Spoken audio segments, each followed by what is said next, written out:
Hi everybody, Dr. Sanderson here. Welcome to Module 2 of our course, where we're going to be looking at technology as a social force. And really, there's a lot of continuation from Module 1, where we looked at technology as social construction. And now we're going to kind of look at the way that technology actually plays even more of an influential role in society. And as some of the readings will talk about, in a way, technology kind of takes away agency, or at least that's what one of the sources you'll read, Hughes, argues through the notion of technological momentum, where basically early on in the history of a technology, people shape how it's used and have a say in how it's used. But then as the use grows and it becomes more and more pervasive, Hughes argues that we kind of lose our agency in the sense that technology kind of dictates to us what we have to do with it. So a brief example of that would be some of the concerns that people have about smartphones. So if you think about kind of the initial versions of cell phones that we saw even back going into the 1980s, they were primarily there for people to have more flexibility and convenience in making phone calls. But as the cell phone and the smartphone have evolved, really there are people who would argue that we have to have one, and that if you don't have one, it's very difficult to manage certain things or stay in contact with people. Now keep in mind again, for us as an individual, that may not be the case, but at a societal level, that's kind of where this notion of technological momentum comes in, and where we see technology as a social force, in that we sometimes feel like we have to have it. We have to use this technology. Going back to the smartphone, some people get very anxious, and psychologists have even started to diagnose separation anxiety when people don't leave their cell phones at home or forget them. So those are some ways that technology kind of becomes very influential and kind of dictating maybe some of our choices. So in this module, you're going to do your first video blog post, and you will also be submitting your initial idea for your final project. Just to keep this somewhat short, I'll say more about the final project milestone in a subsequent announcement. But in this video, what I wanted to do is just go through the rubric for your video blog post. I know many of you, this is something new for you, so I'm hoping that by kind of going through the rubric, it will help you get a better sense of kind of what you need to do in your video blog post. So in the video blog post for Module 2, basically you are going to walk through a technology of your choosing and talk about its social construction, the meaning it has for a group of people, some conflicts that it has, and the effect that it has on our society. So if I was doing this video blog, the technology I would select would be the internet. So if we look at the way that the internet developed, its original version was something called ARPANET that was used by the military going as far back as the 1960s and into the 1970s. And so if we look at how the internet is socially constructed, I mean, I remember getting the internet. I remember the day we hooked it up and dialed in and were able to go to chat rooms and message boards and those things. And the internet really, I think, initially it was kind of socially constructed as a way for people to get information, to email, to communicate with people in kind of a more convenient and flexible manner.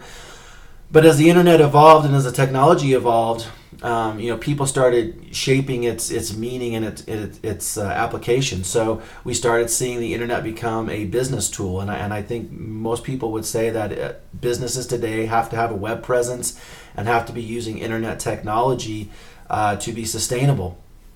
We've seen it, people use it for relationship development, so online dating and meeting people who are not in your geographic proximity. That's another way that people, the internet's become socially constructed as a meeting place. It's also a way for uh, news organizations and media organizations to get information out. So, there's people who still watch the news, there's people who still read the newspapers, but a good majority of people, when they want to know something or they're looking for information, they go online, they go to the internet, and that would also include, social media platforms. So, the next element on the rubric is to describe the meaning that the technology has for a specific group of people. So I'll take the internet and the meaning it has for teens. So I think teens are a really interesting group right now with technology. The term that's kind of used for them is digital natives, so people who have grown up always having access to screens and internet and wireless technology and those sorts of things. So if you look at what the internet, the meaning it has for teens, I would say a lot of it is grounded in the desire for social status or social capital. So if we think about social media platforms, which require the internet, teens are using the internet to project a certain kind of identity to their peers, to appear popular and attractive. And again, this is not every teen, but just teens in general. And it's also, the meaning it has for them as a communication device. So one criticism you hear is that teens are losing the ability to communicate face to face. And I think we can trace that back to the meaning they have with the internet, in that for them, the internet is it's their predominant and primary communication tool. They rely on that digital mediated communication to keep in touch with their friends and people that they enjoy talking to. So, their meaning of the internet is much different than, say, someone like me, who would use it more for work purposes and to keep up on information that informs my research and those sorts of things. So, so that would be a group and the meaning they have. So just think about a particular group. It can be any group you want, and the meaning that technology you select has for them.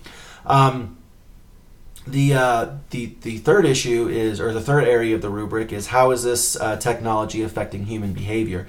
And so here, I would look at Hughes's work on technological momentum, where he basically says, we get to a point where the technology kind of dictates us rather than us dictating the technology.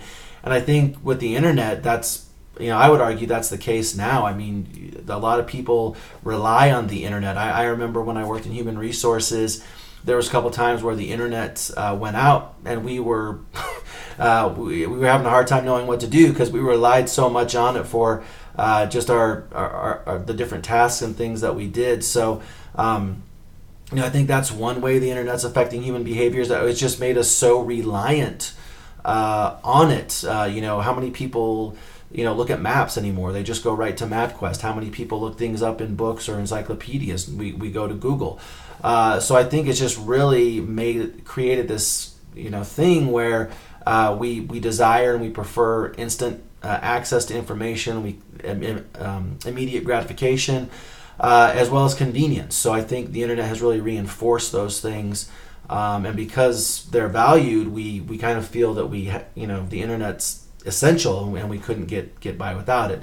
Now I'd argue we could probably find a way to get by without it, but in terms of the readings and the material we've looked at, I think technological momentum, really, describes the internet quite well. So in terms of a conflict, I mean, you could, with the internet, there's a lot of different conflicts we could look at. I think one, just if we look at maybe from an internal point of view, is how much time are we spending, on the internet or using the internet for different things that might, detract from our face-to-face interactions and our interpersonal relationships. So I think a conflict there is that, we might be interacting and engaging in more digital and mediated communication and ignoring people who are right in our immediate vicinity. And that can send mixed messages to people. They might not like that they're talking to us and we're checking our phone to see what the latest text is, or what the latest social media update is, or what the latest piece of news is. In fact, there are people who would argue that our etiquette is changing, because when you go to a restaurant now, you see people kind of just on their phone all the time and not really talking with one another. So, again, is that could lead to conflict. I mean, you could also look at conflict in terms of things like, privacy. So, when we put things out on the internet, what are the privacy implications of that? Are we entitled to privacy of things that we post on social media or a blog or a website?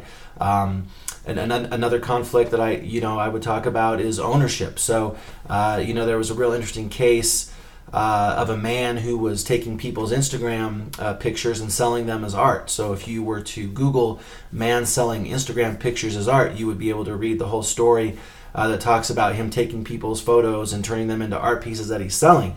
And the case is still being adjudicated, but what happens about people when our content is taken by others? And if you've seen the MTV show Catfishing, that's another example of people having their images used by others to portray themselves as someone else.